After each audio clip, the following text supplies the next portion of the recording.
Hi, my name is Kees Hood, and today I'm going to be talking about a collaborative project to evaluate roadside grass restoration success after multiple decades.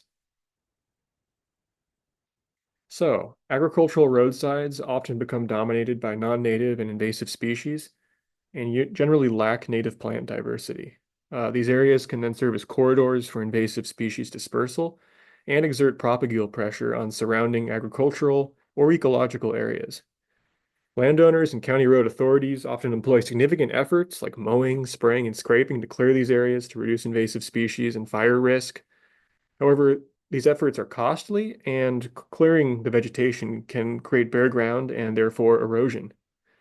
So the Yellow RCD, in collaboration with hedgerow farms, UC Davis researchers, and local landowners, initiated a program to plant native species in these areas in the 1990s and early 2000s.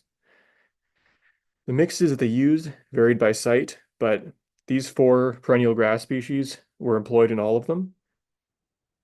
And 9 of the sites were resurveyed about a decade later by Odell et al. 2007. It found that native grasses were still persisting.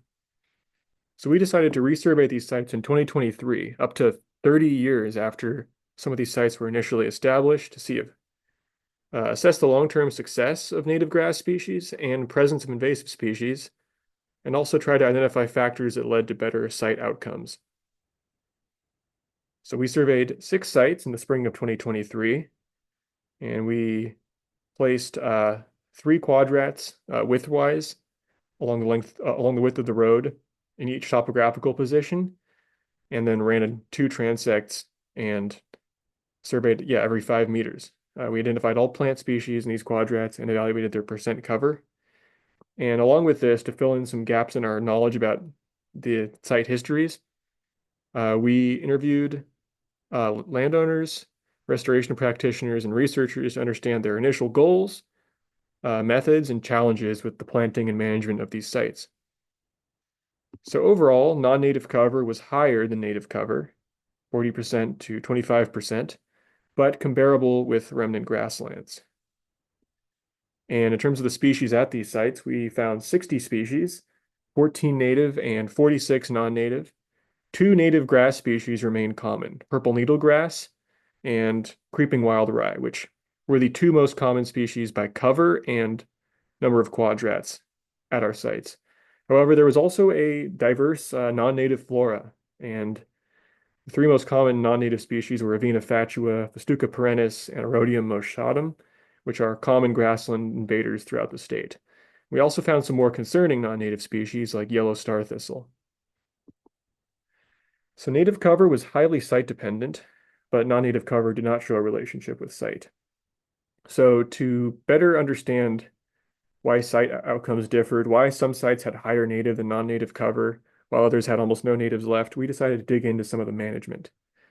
And one of the management activities that we had the best documentation for and was employed most widely was mowing, was timed mowing, often in late spring when annual grasses had set their seed, and sometimes also in early spring to reduce competition. And we found that native cover was higher in mowed quadrats, but non-native cover had no significant difference between mowed and unmowed quadrats. Digging into some of our native species, we found that purple needlegrass showed a strong positive relationship with mowing, while creeping wild rye didn't show any relationship. So mowing was effective at maintaining higher native species cover, specifically purple needlegrass, but did not reduce overall non-native species cover. So for our interviews, we interviewed 6 participants.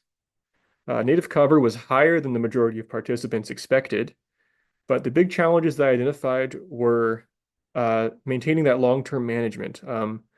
The grants that pay for the establishment of these sites were short-term, and so they didn't cover the nearly 30 years that some of these sites had until we surveyed them. So management was really dependent on local landowners buying in and protecting these sites from disturbances like herbicide drift, agricultural machinery or vehicles, and people who might mistake the roadside vegetation for non-natives.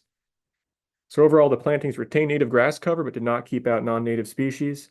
Management, specifically mowing, maintained native cover, but again, did not reduce non-native cover.